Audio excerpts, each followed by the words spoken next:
भारत का सुगंधित बासमती चावल इस समय निर्यात और कीमतों को लेकर चर्चा में है। कीमतों की बात करें तो पिछले 1 से 1.5 महीने में इसकी कीमतों में 15 से 30 रुपए की तेजी आने की बात व्यापारियों द्वारा कही जा रही है। बासमती की कीमतों में उछाल आने की बात कनिष्क मनचंदा द्वारा कमोडिटी टुडे को दिए इंटरव्यू में पहले ही कही गई थी, जो कि अब सच साबित हुई है। और कल कमोडिटी टुडे की टीम नजफगढ़ की मंडी पहुंची, जहां चावल के थोक विक्रेताओं ने बढ़ी हुई कीमतों पर मुहर लगा दी। शॉर्ट टर्म में अभी हम 40% का उछाल देख रहे हैं। मार्च महीने से ही तेजी है चावल में, खासकर बासमती चावल में है। आगे आने वाले समय में प्राइसेस ऊपर जाएंगे। बासमती के रेट 15-20 रुपए किलो ऊंचे हो गए। प्राइसेस ऊपर जाएंगे।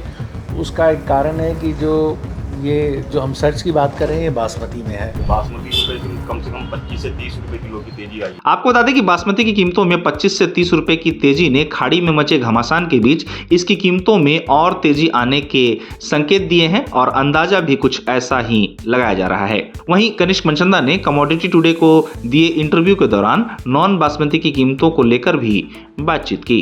कितने % तक का हम उछाल देख पा रहे हैं, अगर आप इसको थोड़ा सा ट्रेड के हिसाब से? शॉर्ट टर्म में अभी हम 40% का उछाल देख रहे हैं। हाँ। और मुझे लगता है ये फर्दर और बढ़ जाएगा जब सप्लाई चेन थोड़ी सी नॉर्मल होगी, कंटेनर आगे शिपमेंट स्टार्ट होगी, तो ये फर्दर और बढ़ेगा। तो 40% मान लें। अभी मौजूदा समय पे क्या प्राइस चल रहा है? मौजूदा समय में अगर हम करें तो बासमती चावल का दाम जो है लगभग ये $800 $900 के एवरेज में था बिफोर दी ये वॉर। हाँ। गल्फ के समय में ये उससे जो है डोमेस्टिक मार्केट में प्राइसेस जो है लगभग 40% ऊपर बढ़ चुके हैं। ओके। और इसके ऊपर आप और देख रहे हैं कि इसके ऊपर और 40% बढ़ सकते हैं? मुझे लग रहा है और ऊपर जाएगा। ओके। तो अगर ऊपर जाएगा, बट जैसे हमने कहा कि जो स्टॉक्स हैं हमारे पास, जो सरप्लस हैं, तो अगर सरप्लस हैं, अगर मान लीजिए गवर्नमेंट एकदम से अनाउंसमेंट कर दे कि जो हमारे पास सरप्लस राइस है वो एकदम से मार्केट में उतार दे, तो अगर मार्केट में राइस की अवेलेबिलिटी ज़्यादा हो जाएगी तो प्राइसेस डाउन नहीं जाएंगे क्या? सर, ये एक व्यू है काफ़ी लोगों का, पर मुझे लगता है ऐसा नहीं होगा। प्राइसेस ऊपर जाएंगे। उसका एक कारण है कि जो हम सर्च की बात कर रहे हैं, ये बासमती में है। हाँ। और गवर्नमेंट के पास जो स्टॉक्स हैं वो नॉन बासमती के हैं। ओके। और नॉन बासमती में भी मुझे लग रहा है कि प्राइसेस नीचे नहीं जाएंगे, ऊपर ही जाएंगे। उसका कारण है इंटरनेशनल मार्केट में हम ऑलरेडी हम जो प्राइसेस अभी एक्सपीरियंस कर रहे हैं वो पिछले 3 से 4 साल का लो है। और इसके बाद जैसे ही ये सेटलमेंट हो जाती है, ये डील अगर पीस टॉक सक्सेसफुल होती है, तो सारी जो कंट्रीज़ हैं वो अपनी इन्वेंट्रीज़ को फिलअप करने के लिए, अपना बफर स्टॉक मेंटेन करने के लिए भागेंगी। तो उससे सारे ओरिजिन्स पे एक एडिशनल डिमांड क्रिएट हो जाएगी, जिसका बहुत बड़ा बेनिफिशियल थाईलैंड भी होगा, पाकिस्तान भी होगा।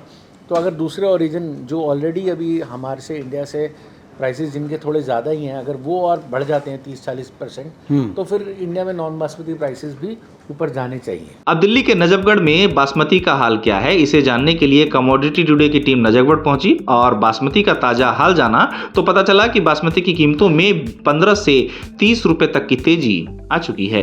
बासमती में कम से कम 25 से 30 रुपए किलो की तेजी आई है। बिल्कुल तेजी आई है। अब नीचे के मालों में भी, मतलब जैसे परमल में, सोना मंसूरी में, इसमें भी कम से कम भी 4-5 रुपए किलो की तेजी आई है। हाँ, चावल काफी तेज है। तो ये चावल में जो तेजी है, ये आप कह रहे 1-1.5 महीने में आई, उससे पहले क्या हाल थे थोड़े से? मतलब पहले तो नया चावल आया था तो मार्केट काफी नीचे थी, काफी अच्छे स्टेबल रेट थे काफी टाइम से। जी। पर फिलहाल 1.5-2 महीने के अंदर अंदर चावल तो एकदम से काफी ही बहुत ही महंगा, मतलब बूस्ट हुआ है थोड़ा सा, बहुत ज्यादा। बासमती के रेट 15-20 रुपए किलो ऊंचे हो गए, तेज हो गए हैं। ये कब से हुए अनिल जी? 1.5-2 महीने से। 1.5-2 महीने से हो गए। मार्च महीने से ही तेजी है चावल में, खासकर बासमती चावल में है। जी। 1401, हाँ। 1121 वगैरह चावल में थोड़ी तेजी है। 15 से 20 रुपए किलो। 15 से 20 रुपए किलो की। तो ये ऑर्डिनरी चावल है जो गरीब लोग खाते हैं, हाँ। उसमें कोई खास बात नहीं है। नहीं। 15-20 पैसे की तेजी है। तो ये सब लोग यही बता रहे हैं कि बासमती में तेजी है। तो कैसे देखते हैं बासमती में तेजी को अपने व्यापार के लिहाज से? आप तो ऑनलाइन व्यापार आजकल सब पता लग जाता है आपको, हाँ। ट्रेडिंग से, होलसेल मार्केट से ही पता लगता है सब जी। चीज़ों का। तो नया बाजार पैदावार कम थी ना इस बार बासमती की। जी। गौरतलब है कि बासमती की मांग लोकल और वैश्विक दोनों लेवल पर लगातार बनी हुई है। बासमती का निर्यात लगातार भारत द्वारा खाड़ी देशों को सबसे ज्यादा किया जाता है। ऐसे में बासमती के निर्यात का युद्ध के कारण प्रभावित होना लगातार चर्चा में तो है ही, लेकिन इस समय इसकी कीमतों में आई तेजी खासा चर्चा में है।